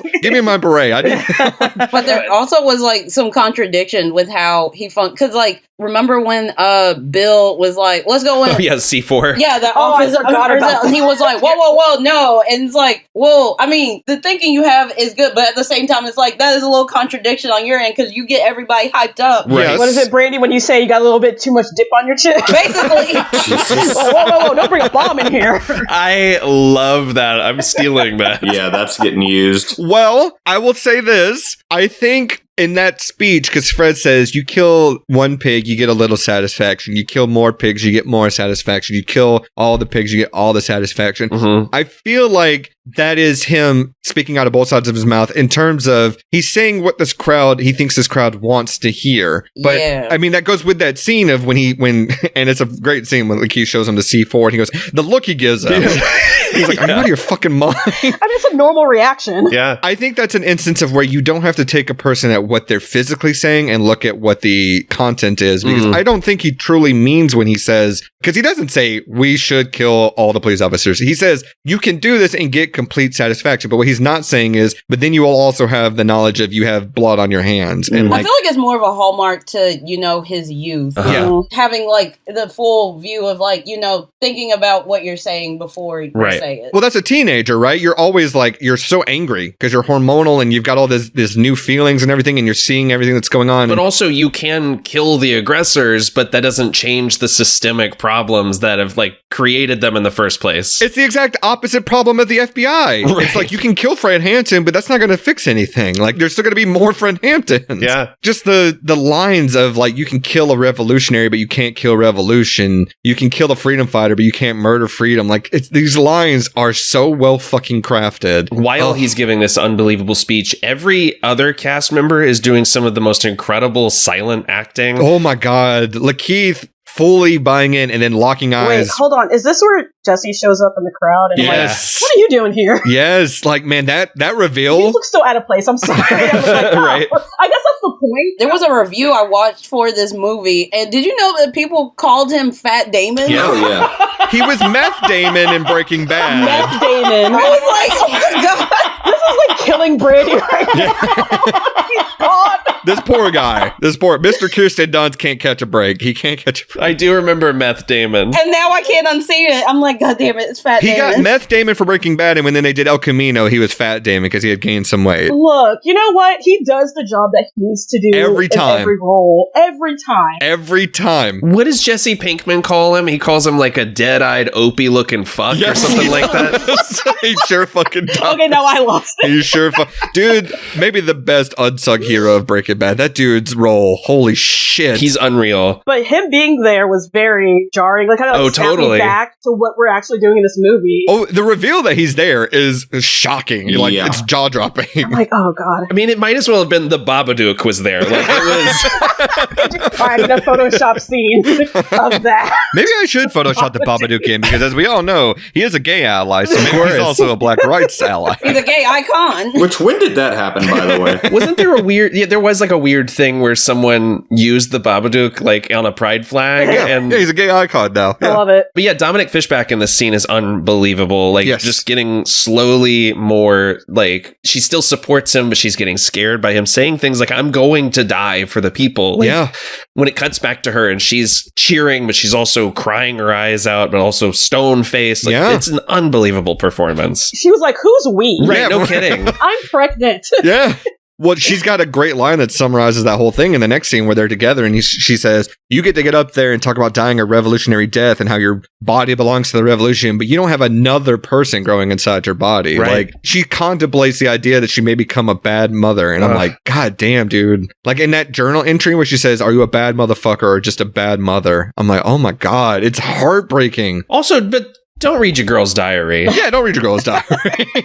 That's private, as she says. Oh, yeah. Could you imagine, like, if your partner was like the face of a revolution, like knowing he's got a target on his back and already having to go to jail for this shit over bullshit? Like, it's got to be scary. And then no one knows what's going to happen. Yeah. Even her, Oh, I like, hate being this. in the house, like, when the raid happened, like, the idea of Oh that my is God. terrifying. They had to know there was a pregnant woman in there before they busted that. Oh, they did. They just didn't care. Absolutely. I mean, the miracle that she's alive. Yeah. That's got to be, like, just, she's probably going to have survivor's guilt and all sorts of fucking things going on in her head at that point. But, like, I don't know. When I think it's LaKeith here when he does show him the C4 and they're having this fight and he goes, I'm ready to die for the people, Chairman. How about you? I'm like, knowing that you're a rat and saying this bullshit. And then like, I feel like that's the inevitability of like every militia, right? Like you always are going to have someone that's like, progress isn't happening fast enough. We need to do something crazy. And it brings the whole thing down, right? Like it was a little bit too extreme. I just felt like he was doing that more of so like it would be a distraction so he doesn't look like a rat. Absolutely. Well, he did that, and it's also to goad him into actually doing something so the FBI could have a justification for doing it. Exactly. And when they don't, they're like, well, fuck it, we'll just make one up. Mm-hmm. You know what I mean? Yeah. So when Jake goes to ask this janitor about the guys who took Jimmy from the hospital. Yeah. And the biggest goddamn gun of all time falls out of his jacket. I hate that I laughed because I was like, that's the one you brought with you? Dude, like, it's fucking Rambo's gun. Like, it's fucking crazy. It's massive. Oh.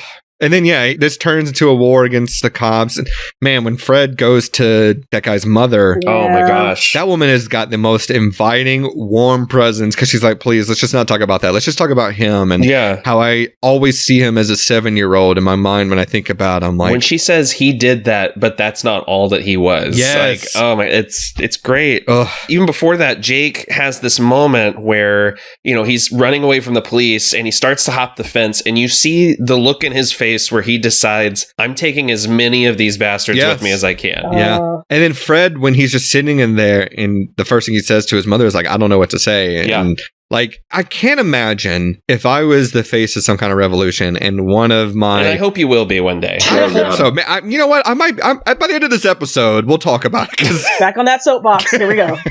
But I can imagine, like, if somebody was doing something basically in my name. Yeah. You know what I mean? Like, basically for what I stand for, and then was murdered by it as part of this whole massive revolution going on. I don't know if I'd have the balls to face his mother. Like, I couldn't imagine sitting in that chair in her house. Like, could not think about that. It's gut wrenching. But, man, this is where basically J. Edgar Hoover puts the hit out on Fred Hampton because he loses his appeal and he has to go back to jail, and everyone knows he's going back to jail. And J. Edgar's like, no, let's not even bother with jail. Let's just murder this guy. Even Mitchell was appalled by that a little bit, or at least from his expression. Yeah. Is the next scene at the bar? Yes. Okay. Yeah, at the restaurant. Well, this is where Mitchell finally drops the act. Like he's smiling and finishing a steak. Yeah. He says, you don't have to understand, Bill. I know. You just have to draw me that blueprint. Yeah, you don't have free will in this situation. I gave you that illusion, but my thumb was always on you this entire time. So just do what I say. I mean, up to this point, I'm holding out any sliver of hope. I'm like, you can still do the right thing here, man. Like, it's not too late. And then that smile says it all. And he says, you know, I was there. I watched you. I remember thinking to myself, either this guy deserves the Academy Award or he really believes this shit. He did deserve the Academy Award. I wrote that down. I was like, no shit, Jesse. Yeah, that is true. No shit. But like the fact that that's his line to him, I'm like, you got radicalized and this is bullshit, and I fully chosen a side and I've chosen wrong. But also we have that really telling moment early on, which I love, where they recreate the interview footage with O'Neill, and the interviewer asks him, why did you trust Roy Mitchell? Yeah. And he has that, like, he made me think that he was my friend, you know? Yeah. I held his children. I had dinner with him. Yeah, you were 17 though. Yeah, it's the mind of a child, so easy to manipulate. Right. I just still, even in my teen years, I can't remember a point in time where like I would trust a government figure. No. I still don't. I'm 33 and I still don't trust any of it. Right. Brady, the FBI is at your door. They've been here. They pretty much live in my closet. They need to start paying rent at this point. Like the boogeyman. Like the Babadook. This is where we cut to Lil Rel talking about black astronauts, and I'm like, now we're in a fucking movie. Like this. I'm like, is this the right movie? Is this a fever dream? Is this real? Well, it's a good like juxtaposition because at that point you've got LaKeith feeling defeated. Like, they got to me, they got over me. Like, I know what's about to happen next. And then to know that he's got that inner turmoil at the very least. Yeah. Or at least in this dramatization of his character, like, he's struggling with that internally. And then to see Lil Rel just walk up and be like, no, I'm fully in on the FBI thing. Like, right. He's got the nice clothes, he's got the nice car, like, he's just chatting it up at the bar. He doesn't care. He's got the money. That's all he cares about. Mm-hmm. Right. And then just the paranoia of LaKeith being like, I don't know who to trust anymore. Right. This guy, you got to show me your badge. And man, when he gives him the fake badge, that scene.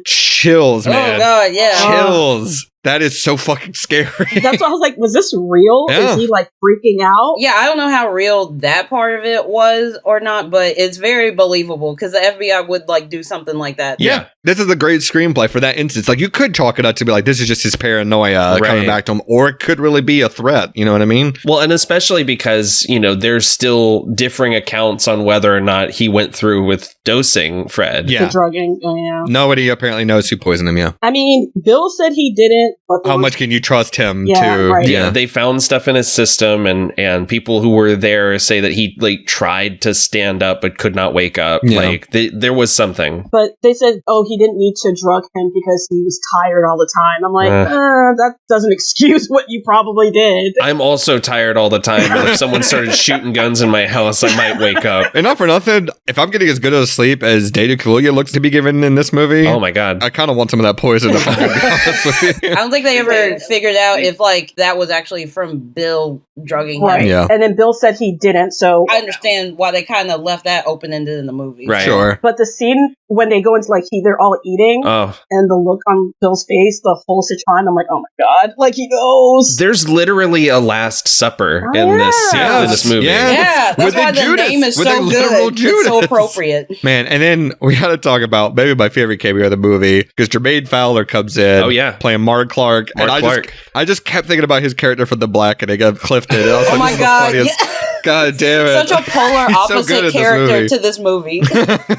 But man, I don't know. The poisoning scene and the fact that they filmed that on the 50th anniversary of when that actually happened. Oh. Wait, what? Yeah. Really? Yeah. Oh. Daniel Kaluuya corroborated that. I actually listened to his WTF episode last night because I saw that on IMDb. I was like, that could be some of that bullshit trivia that doesn't fucking mean anything. Yeah. But then I looked it up and no, they said he really did film it on that day, and he's like, it was fucking heavy. Yeah. Like, the amount of reallys he dropped in there. I can't imagine. And to know that like his son and Deborah Johnson were there with them, like giving him their blessing. Oof. God. Could not imagine. And okay, we're at the ending here. I got to talk about one thing in particular about this ending. It's a horror show? It's a horror show, but I think we got to seriously give Shaka King his flowers just for this scene alone. Because oh my God. It could be so easy when the shooting starts to just cut to black and have that block of text come up and say, oh, Fred Hampton was alive during the first half of the shooting, but officers gunned him down in his sleep and this many people were in. Like, they could easily have done that, but they don't. They show you the bullet spread. They show you the bird's eye view of this apartment building. Yeah, the way it was done, it almost makes you feel like you're in the room there. Yes. Oh, I hate it.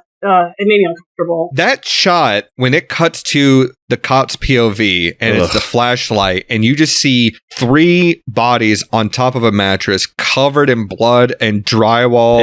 It made me sick to my stomach. Absolutely. Yeah. Like, you see these people trembling with fear and pain, and then when they tell them stand up and turn the lights on or I'll shoot more. We can't. We've been shot. Yeah. Like, he doesn't shy away from this. I think we gotta applaud him for that. It also combines multiple witness testimonies, right? Yes. Like, there's things that certain people overheard that are actually, were actually said on the night. There's also, it sort of combines the two, different accounts of how Mark Clark died. And I don't know, I agree with you in that I applaud the, not shying away from telling the story, but I could see a version of this movie that is still effective without the extremely traumatic sequence. But here's the thing. The FBI, 99 bullets? Yeah. Black Panther's 1 bullet? Yeah. I'm like, come on. And they still said, oh, this was attempted murder on the police. The 1 bullet that was discharged was from Mark Clark's gun because he had been killed. Yes. Yep. And then there were photos that ran in the Tribune that said that they were bullet holes. And then they had someone actually analyze the photographs, and they were literally nail heads in the wall because they just rebuilt. Yeah. And so the police were trying to say, oh yeah, look, this is from all the shots they fired. It was literally just fucking nails in the wall from it's insane. Yeah. Well, nothing's really changed about the cops busting in and shooting everybody. No fucking kidding, right? Yeah. Whether it's 9 bullets or 99, it's still too many fucking bullets in general. Like, I hear you, Nathan. I do agree. It's just as effective without it. But I'm of 2 minds about it. Sure. I do think it's an incredibly shot sequence, but it's also haunting. It's so haunting. What was really the point of making a whole visualization of this death? Yeah. When there's so many things about Fred Hampton that really could have been harped on. Absolutely. I feel like there wasn't enough education on like the socialism aspect of it. Right. And Well, I'll say 2 points to that. One is one we've already talked about this season, but it's kind of a similar argument that people have had with Oppenheimer of why didn't they show the Japanese destruction? Why didn't they show the bombs drop? And I would say, sure, that's a different movie. Yeah. That's another movie I would gladly take another Fred Hampton movie that showed that stuff. Hell yeah. And my other point would be, you remember when 12 Years a Slave came out and it won Best Picture, and there was this conversation that came out of, do we really need to keep making movies about black pain? And this goes back to the argument we had with Candyman. We talked about that with Candyman, where we didn't need a white British director filming a lynching scene that goes on for like 15 minutes in Candyman 2. No. I mean, me and Brady watched 12 Years a Slave, and I realized I don't have to watch movies like this anymore. You don't? Right. No, absolutely. Not for me. Absolutely. it's one thing when like there's a purposeful message behind it, but then they were riding the wave of Get Out. Yeah. Just trying to make quick bucks off of black trauma. Yeah. Right. I mean, there's a line between showing that and then just torture porn. I'm like, wrap it up. Or trauma porn. Yeah, I mean, absolutely. Wrap that up. Well, my whole argument of why I think we should say Shaka King deserves some respect for doing this is because if you are going to make a movie, and I wouldn't qualify this movie as black pain, definitely qualify 12 Years a Slave as a black pain movie for sure. But I think that if you're going to make a movie and you're going to tell this story, you have to tell the story as truthfully as you can. Right. And whether or not we know 99 bullets, 9 bullets, whatever, or these people were in this position, these people were injured before or after, I think if you're going to tell the story, you should tell the story without shying away from any of the aspects of it. But I do appreciate that they do not show his murder on screen. That's perfect. That is the right decision there, I believe. But the scene on Dominique's face. Oh my God. Damn it. With a gun pointed at her belly. Oh my God. Why is this happening? She's one of those really intense actors where it's like you can just feel everything just from her. Everything from her eyes. Yeah, her eyes. I don't think there has been a line said in any movie we've covered. Maybe there's one in How to Die in Oregon, but I don't think there's a line in a movie we've covered that has hit as hard as looks like he's gonna make it, followed by 2 gunshots. Like it is. Which is allegedly actually said. I'm fucking choking up right now thinking about it. Oh. That's fucked. It is. And Dominique Fishback, with the weight of the world on her shoulders in that moment, because she doesn't flinch, she doesn't shed a tear, she just holds it together, and I couldn't. Well, because she knows that if she says anything, they're going to come up with an excuse to kill her. Yes.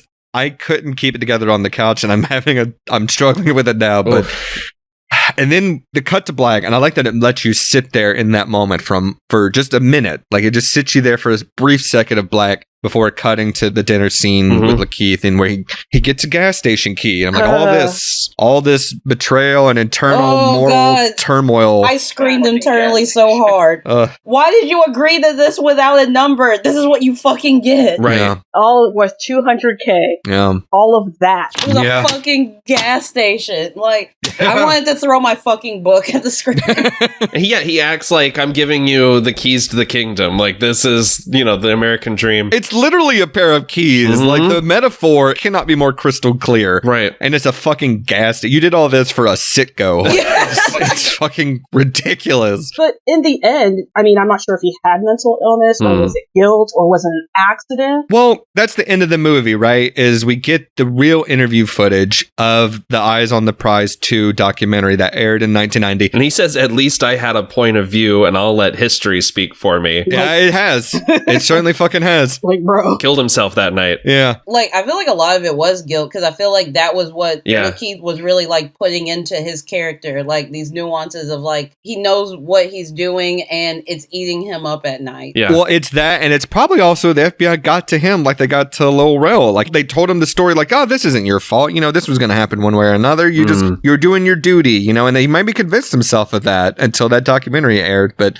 this is the end of the movie. The block of text that comes up and says, Fred Hampton was only 21 when he was murdered. Bill O'Neill was only 17. The cops fired 99 bullets the night he was murdered. The Black Panthers fired 1. Deborah Johnson still is involved with some form of the Black Panthers even after their dissolution. Her son is the chairman of a chapter that they work in. And there's this moment where they talk about Bill O'Neill killed himself. Right. Debate that whether you want. That's not really the important part, but killed himself after this interview aired. Right. And I struggled with that line because part of me wanted to have some satisfaction in knowing that there was some retribution here. But also, when I think about it, he is just as much a victim of the same system that the Black Panthers were fighting against as they were. Yeah. I mean, they took advantage of him for sure. Yeah, it was just in a different way that he was taken advantage of. Right. Because more than anything, I feel like this movie was more about Bill more than it was Fred Hampton, really. Yeah. The way that they focused on his character was like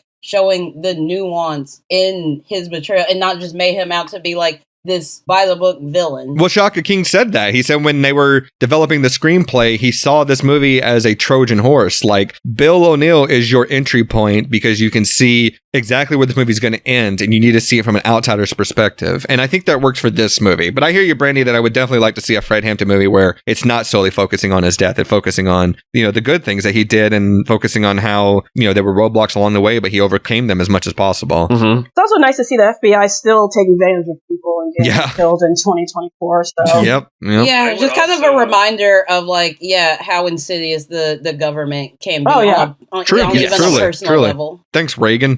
Oh my god. It all traces back to that son of a bitch every time.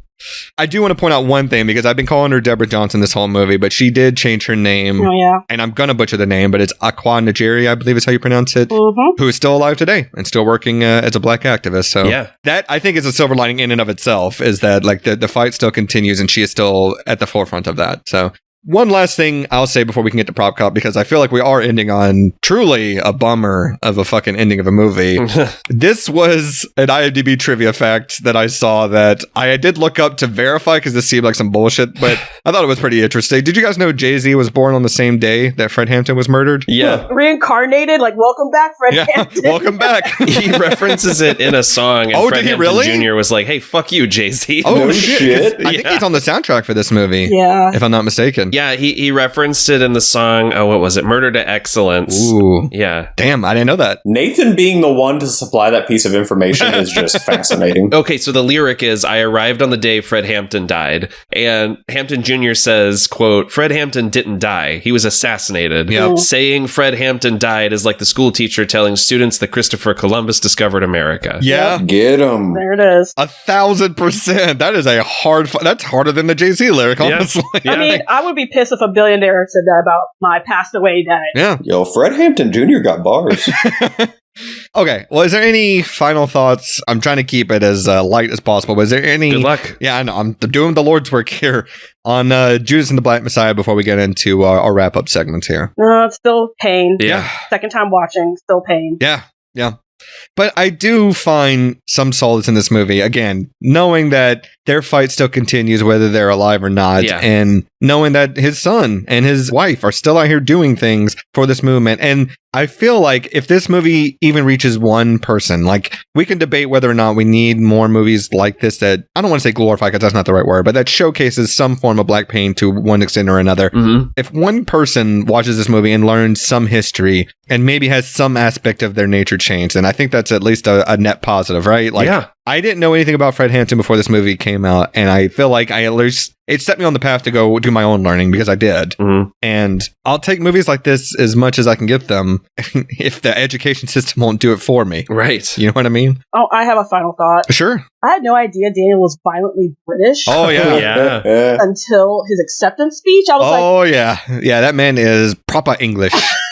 I just love the phrase violently British.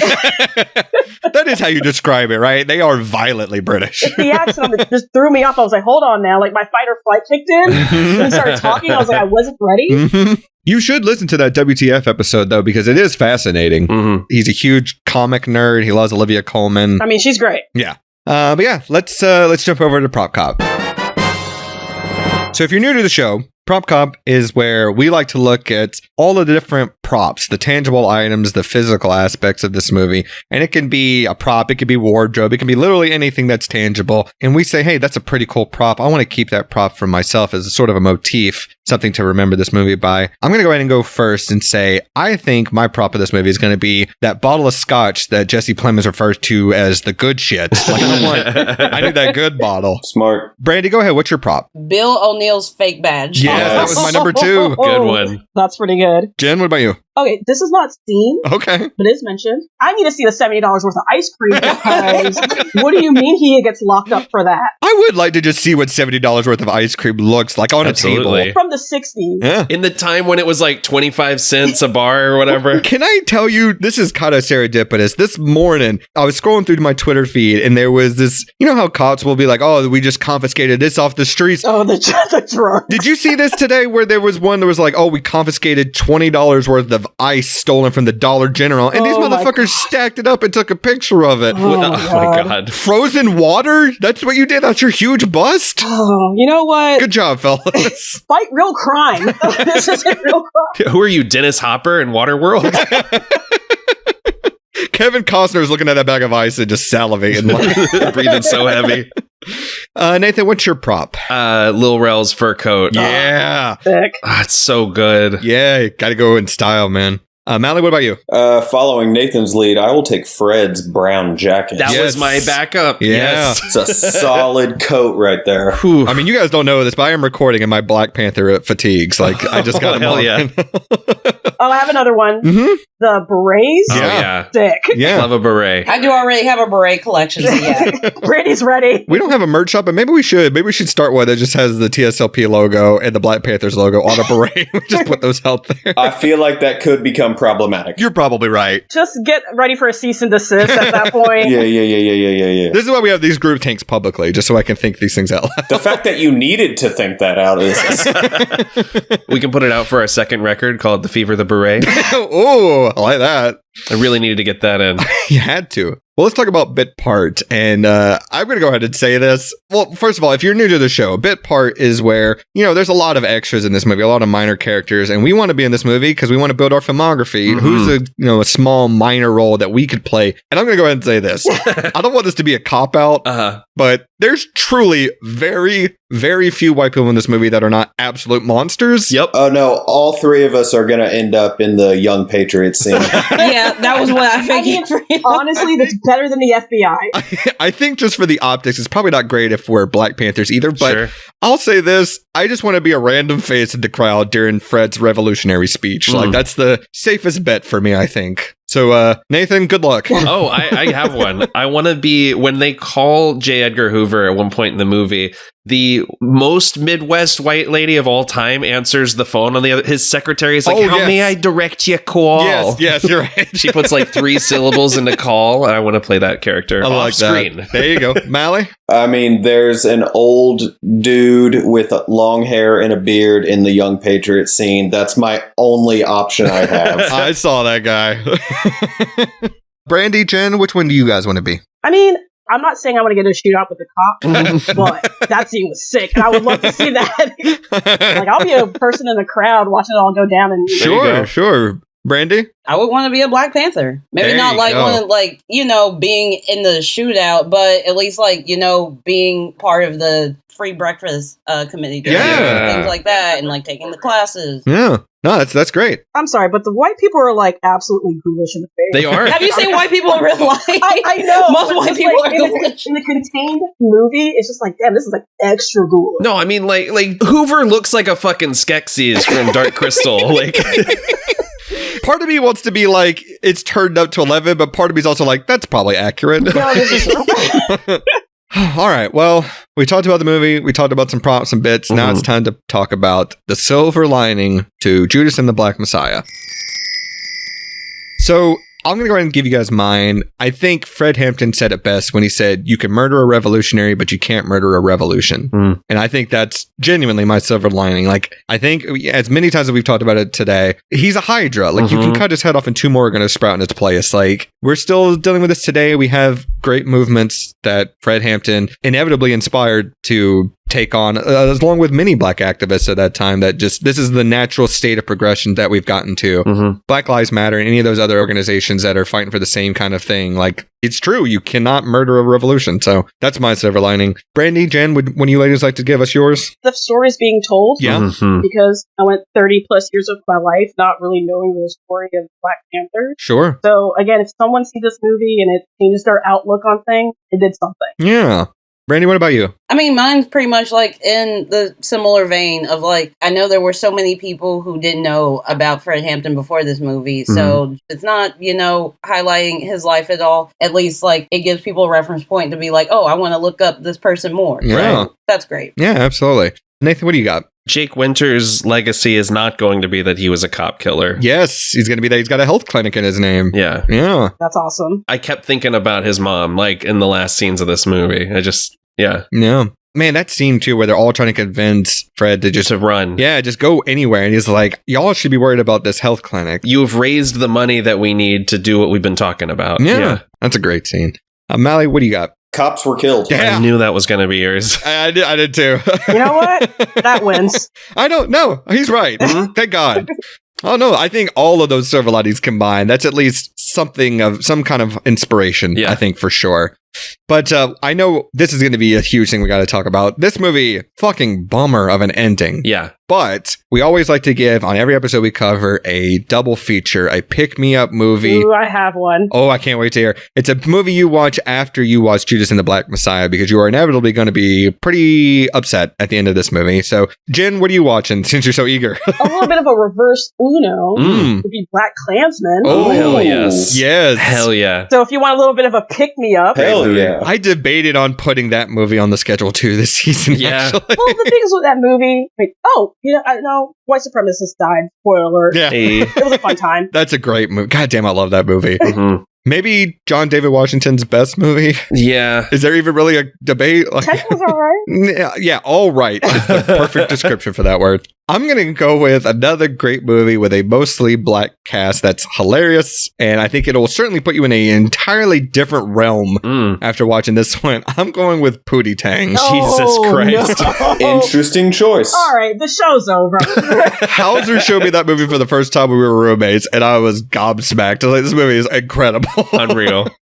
Brandi, what movie would you like to watch after Judas? Well, and I guess I'll say the one that I thought you were going to say is The Blackening. Oh, yes. Oh, I've already recommended The Blackening enough on this season. I want to see that. Yeah, I still need to see that as well. It's such a good movie. Nathan, what are you going to watch? So this one's not a pick-me-up, really, but I would say if you watch this movie and you want to know more about Fred Hampton, watch The Murder of Fred Hampton. It's a documentary that's on HBO Max, and there's no narration or anything like that. It's just footage from inside the organization. Oh, and I wow. feel like you really get a feel for what he was like as a person. Yeah. For a actual pick-me-up, I mentioned the score in this movie had me in an Isaac Hayes mood. So I would recommend watching 1974's Truck Turner, a movie that stars Isaac Hayes, Yaphet Kotto, and Dick Miller. Holy shit. Where Isaac Hayes plays a fucking bounty hunter. Ooh. It's so fun, so ridiculous.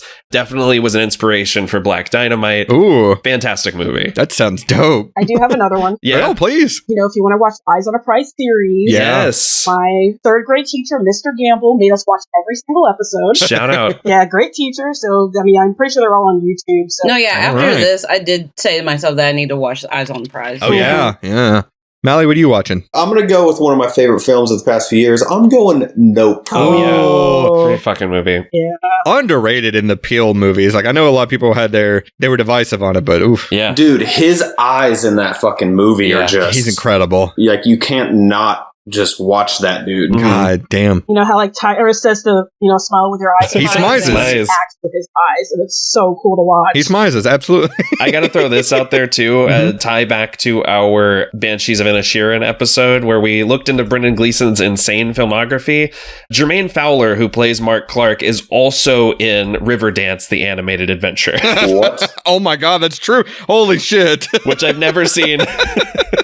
But I'm very curious now. And I'm going to give one more because I feel like if you like this movie, the way it looks, the time period it's set in, and you really want to dive into, like, let's say you like blaxploitation movies. I actually watched this in one in film school and I loved it. But Sweet Sweetback's Badass Song. Oh, yeah. From 1971. Great movie. Yeah. It's a great fucking movie. Yeah. Just blaxploitation movies in general are fucking such a great time. Absolutely. Okay, well, do we recommend Judas and the Black Messiah? 100%. Yeah. Oh, hell yeah. Easy recommend. Absolutely, but I would say this because, we talked about 12 Years a Slave and Black Pain movies and things like that. But I would say it's very easy to watch something like The Help or to watch something like Green Book, which maybe not that one. I'm fine. I can't talk about, I can't get into Green Book right now. We don't have the time. Listen, I'm going to say it's easy to watch those kind of movies and pretend that civil rights were solved by a few white people speaking up. But what Judas and the Black Messiah understands is that if you want to wash down your history, you have to do so with a lot of dirt and a lot of blood and a lot of ash. And I think, it's a familiar tone, this movie. Like, if you've seen movies like this before, it's not brand new, I think, to the genre. But I think it shows something that oftentimes you don't see in films like this, which is during these movements, it wasn't always an us versus them situation. Like, it wasn't always just black versus white people. This movie shows that sometimes there were, internal turmoil that they had to deal with. It wasn't us versus us because it was different people thinking they knew the right way to go about with civil rights, right? Like, you had your Malcolm X's, you had your Martin Luther Kings, you had your Fred Hamptons, and you also had your Bill O'Neills. You know what I mean? Like, I think this movie doesn't shy away from, like, sometimes if you want a revolution, you're not always going to be on the same page. But at the end of the day, the end goal should be what is at the forefront.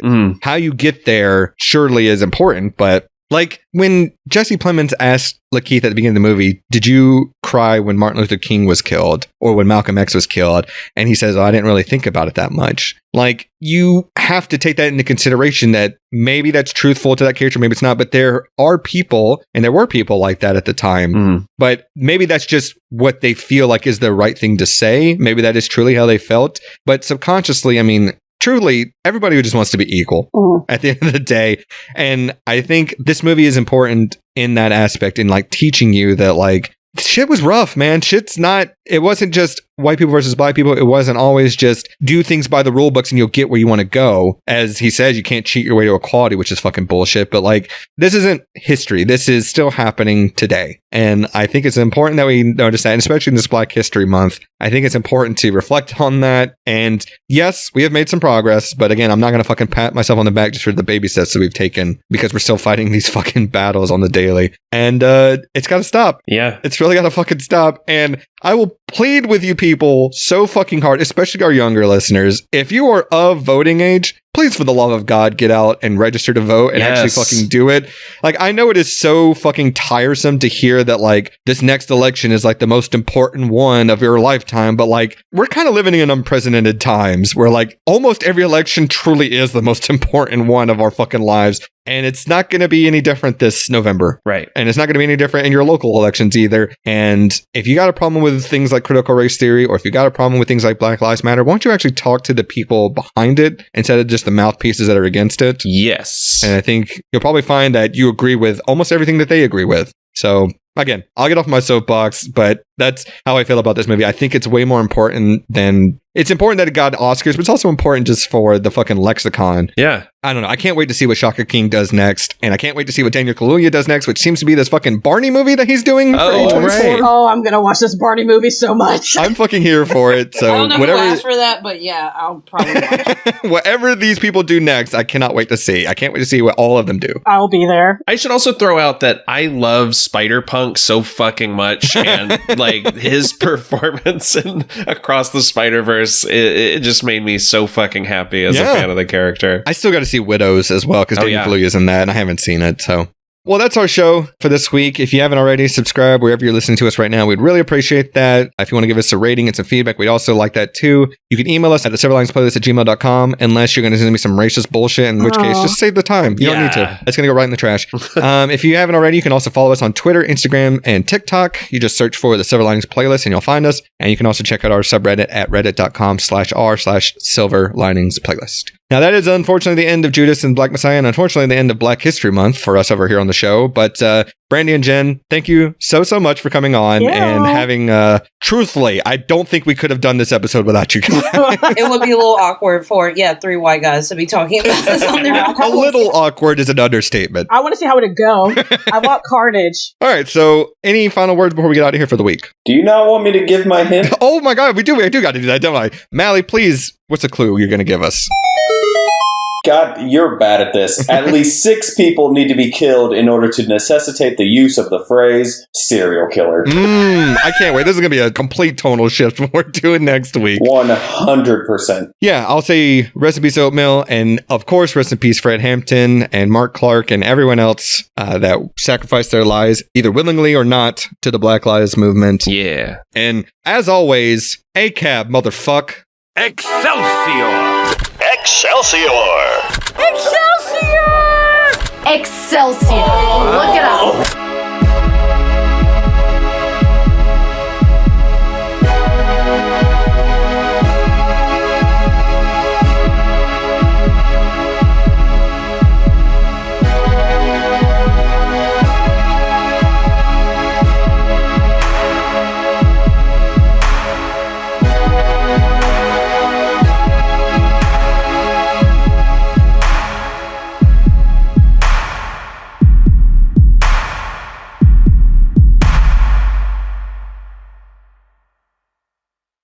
I'm the deputy chairman of the state of Illinois Black Panther Party, Fred Hampton.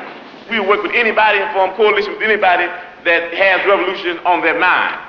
We might not be back. I might be in jail. I might be anywhere. But when I leave, you can remember I said with the last words on my lips that I am a revolutionary. Hello, YouTube. If you've made it this far, thanks. Could you do us one more favor? Could you hit those like and subscribe buttons? Maybe leave us a comment on what you think of the show. We'd really appreciate it. Join us again next week for an all-new episode. Bye.